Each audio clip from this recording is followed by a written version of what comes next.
E tu acha que os caras ficam realmente incomodados? Eu tô falando sempre dos dois primeiros colocados, do Lula e do Flávio, né? Eu fico pensando se eles. Porque o Renan, assim, tem acontecido na política do Brasil. Putz, eu não sei se eu quero chamar o Renan de outsider, mas é o fenômeno do outsider, sabe? Uhum. Que às vezes não é um outsider. Talvez o primeiro exemplo assim de muito sucesso tenha sido o Bolsonaro, que entrou, que vem com essa, ele é fora do sistema. Lembra? Não Vem era? com esse verniz, Isso, esse verniz, que não é verdadeiro. que não é verdadeiro, né? Quase nunca. Mas esse tem enrolado, né? Então a gente teve o Pablo Marçal em 24, né, para a Isso. prefeitura de São Paulo, com a Uhum. mesma parada, do mesmo verniz do outsider e tal. Então é um fenômeno que a gente vê também no mundo. A gente vê o presidente da Ucrânia, que é um cara que era um comediante. Então os caras meio, Sim, né? Então, será que Volodymyr eles Zelensky. isso, será que eles se sentem em alguma medida, na tua opinião, assim, claro, que a gente tá, uma análise meio sem, não estamos ninguém dentro da cabeça dos caras, mas a gente sabe de bastidores putz, aqui incomoda, putz, se tiver ali, não sei, hein? Será que incomoda de verdade a ponto, por exemplo, do cara não ir em um debate? A ponto do cara não ir num debate, o quê? A Porque, pessoa que já tá aí na vamos política. lá, vamos lá. Ah, O sim, o Lula e o Lula e o Flávio se Bolsonaro. incomodarem com uma figura como o Isso. Renan, se incomodarem com uma figura do franco atirador, como se Isso, diz no exatamente. jargão político. Exatamente. Não, sem dúvida que eles se incomodam. Eles se sentem muito mais à vontade com quem tem conexões políticas parecidas, com quem tem mais esqueleto no armário, com quem tem mais rabo Uhum. preso, com quem vem de fora e consegue criticar com um olhar de fora e sem uma trajetória cruzada com essas mesmas pessoas. É claro que gera um receio muito maior. Porque, por exemplo, se você pegar um debate do Lula com o Flávio Bolsonaro, nenhum, por exemplo, vai criticar o outro por sabotar investigações de ministros do É STF, verdade. porque os dois lados sabotam. Nenhum lado vai acusar o outro. Quer dizer, nesse campo, como tem muita mentira e distorção e é um campo muito de preocupação da sociedade, pode ser até que aconteça, mas de sabotar medidas para endurecer a legislação penal. Na verdade, o bolsonarismo até critica o lulismo por fazer isso, embora tenha feito uma série de medidas parecidas. Mas, Acabou a por Lava exemplo, Jato, não tem mais corrupção. pois é, de sabotar, por exemplo, a lei de improbidade administrativa, afrouxando a lei de improbidade administrativa. Acabei de fazer uma postagem no X a respeito disso. Já explico por quê. Porque lulismo e bolsonarismo se articularam conjuntamente no Congresso Nacional para afrouxar a lei de improbidade administrativa. Por que eu fiz agora a postagem, né? Porque teve uma operação hoje da Polícia Federal que atingiu o senador do PDT do Maranhão, o Everton Rocha. Aquele que o Kim Kataguiri, aqui na entrevista pra gente, ironizou mais uma vez, que ele sempre fala, o senador que foi o primeiro parlamentar a ser citado no escândalo do INSS, ele não gosta que a gente diga que ele é o primeiro parlamentar citado no escândalo do INSS, ele fica repetindo aquilo de uma forma irônica, é o Everton Rocha. O Everton Rocha foi atingido pela operação policial. E ele tem um elo com o Flávio Bolsonaro, que é uma pessoa em comum, na verdade, a ambos, que é o advogado Willer Tomás, que também foi alvo de buscas hoje, é um amigão do Flávio Bolsonaro, mas amigo mesmo do Flávio, ir na casa dele, tirar selfie lá na chácara, como já apareceu em foto, que eu mostrei inclusive agora há pouco. Tem a foto do Everton com o Willer Tomás, tem a foto do Flávio com o Willer Tomás, e a Polícia Federal está apontando que ele é um hub patrimonial, logístico, financeiro dos políticos em Brasília. O cara mora numa mansão com deck, cais e tal. Bom, aí a Transparência Internacional Brasil fez uma postagem lembrando que o Everton Rocha, esse que está alvejado aí pela Polícia Federal, ele foi o relator, foi o primeiro citado no escândalo do INSS, ele foi o relator do afrouxamento da lei de improbidade. E aí eu fiz lá uma postagem para dizer, olha, a família Bolsonaro também articulou isso, porque a Transparência Internacional estava criticando o Everton como um emblema, vamos dizer assim, do sistema que desmantela as ferramentas de combate à corrupção, à lavagem de dinheiro ou à improbidade administrativa de caso pensado. Porque muitas dessas figuras, vamos dizer assim, de uma maneira genérica, incorrem nesses atos. Então o cara desmantela a lei de improbidade, que é justamente para ele não ser pego por aquele dispositivo.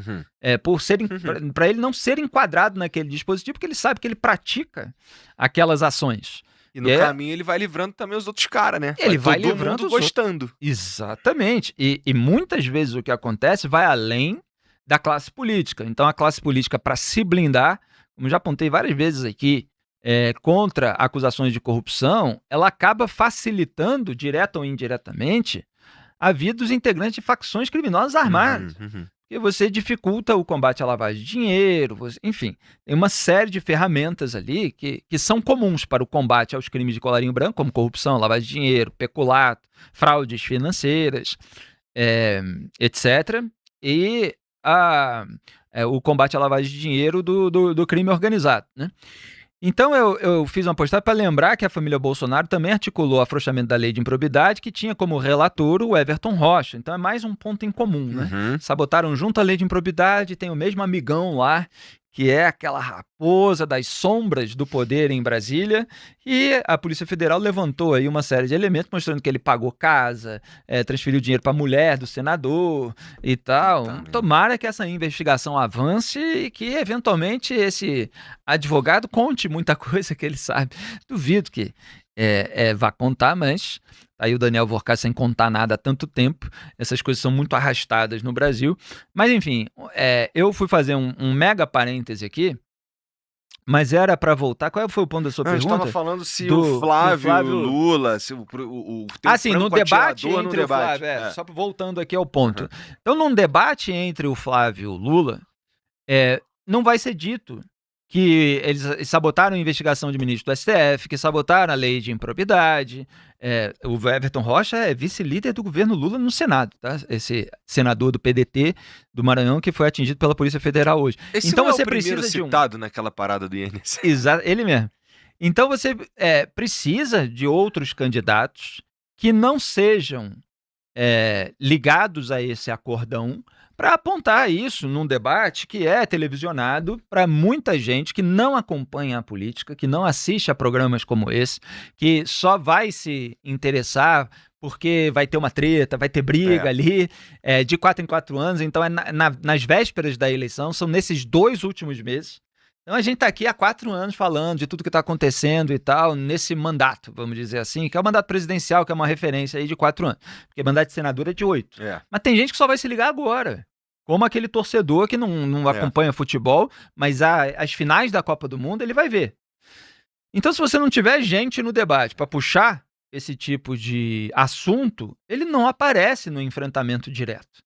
Então, existe uma importância de figuras, e não é assim, não é o Renan, são figuras assim que apontem elementos em comum entre 2 candidatos que supostamente, pretensamente polarizam.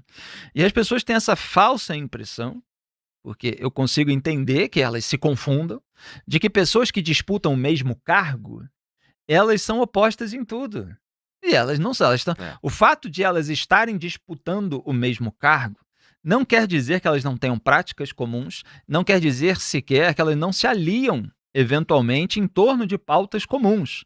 Só que elas fazem isso sem ficar vociferando nas redes sociais, sem ficar fazendo um monte de postagem, fazem no escurinho lá do Congresso Nacional. Aí só quem acompanha mesmo a prática é que sabe.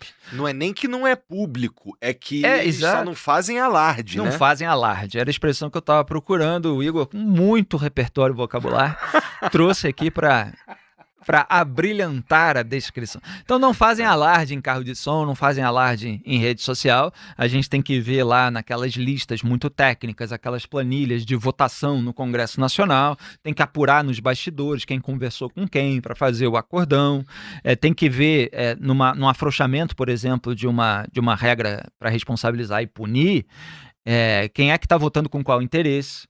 Então o cara dá um voto pelo afrouxamento. Aí você vai puxar a ficha do cara, o cara já foi condenado por improbidade administrativa. Então o Arthur Lira, por exemplo, era o presidente da Câmara dos Deputados. Ele tinha 2 condenações por improbidade administrativa. E aí, não, mas eu sou presidente da Câmara dos Deputados, eu não voto e tal. Não sei. Não, mas ele articulou nos bastidores. Sabe? Ele tem o grupo de deputados federais sob a sua influência. Então, assim, é importante essa figura, e respondendo a sua pergunta finalmente, ela uma figura como essa, qualquer que seja, nesse caso é o Renan Santos, gera receio dos candidatos líderes das pesquisas, porque aí, se eles dão palanque para isso, com as suas presenças, por isso que eles estão cogitando e muito inclinados a não ir aos debates, uma candidatura como a do Renan vai furar a bolha. Então vai mostrar para uma população que não acompanha o debate político o que eles falam sem fazer alarde. Cara, o que eles fazem sem fazer alarde.